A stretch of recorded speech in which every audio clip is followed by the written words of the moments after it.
Radhe Radhe. Chapter 2, Text 29.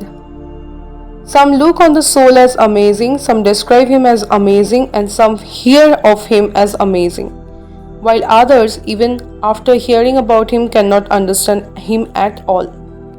The purport. The fact that the atomic soul is within the body of a gigantic animal, in the body of the gigantic banyan tree, and also in the microbial germs, million and billion of which occupy only an inch of space, is certainly very amazing. Man with a poor fund of knowledge and men who are not austere cannot understand the wonders of the individual atomic spark of spirit, even though it is explained by the greatest authority of knowledge, who imparted lesson even to Brahma, the first living being in the universe. Owing to the gross material conception of things, most men in the age cannot imagine how such a small particle can become both so great and so small. So men look at the soul proper as wonderful either by constitution or by description.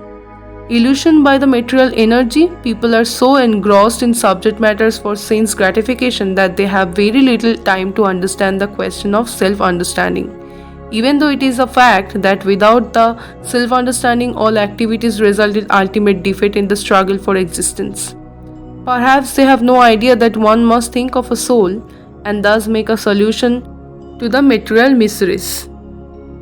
Some people who are inclined to hear about the soul may be attending lectures in good association, but sometimes, owing to ignorance, they are misguided by acceptance the supersoul and the atomic soul as one without distincts of magnitude. It is very difficult to find a man who perfectly understands the position of the supersoul, the atomic soul, their respective functions and the relationships and all other major and minor details. And it is still more difficult to find a man who has actually derived full benefit from knowledge of the soul and who is able to describe the position of the soul in different aspects.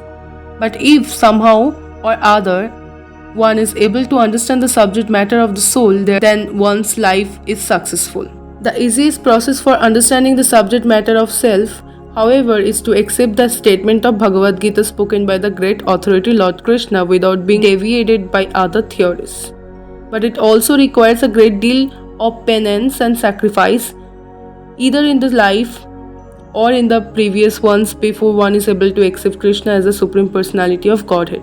Krishna can, however, be known as such by causeless mercy of the pure devotee and by no other way. Radhe Radhe.